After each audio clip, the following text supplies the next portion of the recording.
Hey guys, George Chavez out here with Boydd Products, out here at Oregon Ballistic Labs with Darius Nuttbrock. Darius, once again, thanks for having us out. Thanks for being a wonderful host. Can you walk us through kind of what we did today and what we tested out here today with our advanced ballistic shields? Yeah, it was a pleasure having you guys out again. We were testing some shields today, so testing to the new ASTM spec, doing some RF1 testing, and then the RF2. So.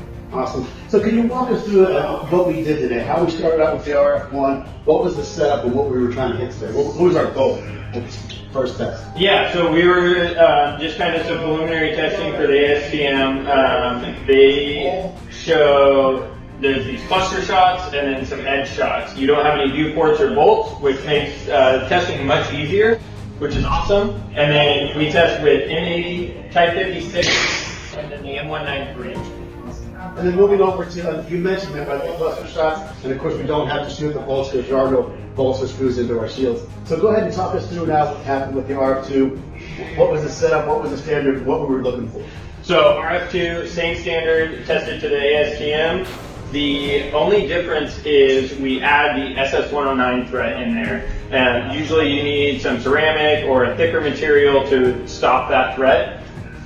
So we did that, and you guys only had 2 shields today, so we fit all 4 threads on the 2 shields, which is awesome. Is that common or uncommon? And that's a lot of shots on that small area. Yeah. So again, could you please explain what BFD is, or backface deformation? I would love a good, clean explanation of that for people watching. Yeah. So when we're testing armor, we shoot on a clay block, and it's a specified Roma-Plastilina #1. It's conditioned. We do validation drops to make sure that it's within spec, and then we measure the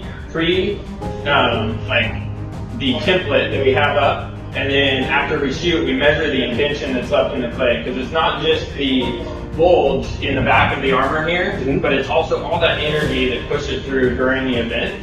And so we measure that, and with body armor testing, it has to be less than 44 millimeters. Awesome. Do you know what we scored at today? It was right around 1 millimeter. Yeah, right around 1 millimeter today. Are most shield companies testing for backface deformation? This is the first for us. First, yeah, great. And like I said, the threshold 44 millimeters, correct? Yes. We hit it 1.1, I think 1.6 today, roughly. So I think it was a great outing today. And like I said, I learned so much, and now I can say that I've seen it in a lab, in a controlled environment, seeing the velocity, seeing what type of rounds, learning more about backface deformation. And you guys, I felt like I had an education today, so I really do appreciate that. Are you aware, and maybe I'll just ask the question, because our RF2 is completely poly, so we don't have any ceramic in there. Is that something you see a lot too, where shields are completely polyethylene, nothing else? To my knowledge with the RF2, to defeat that SS109, usually it takes a little bit of ceramic. So this, as far as I know, is a first for us.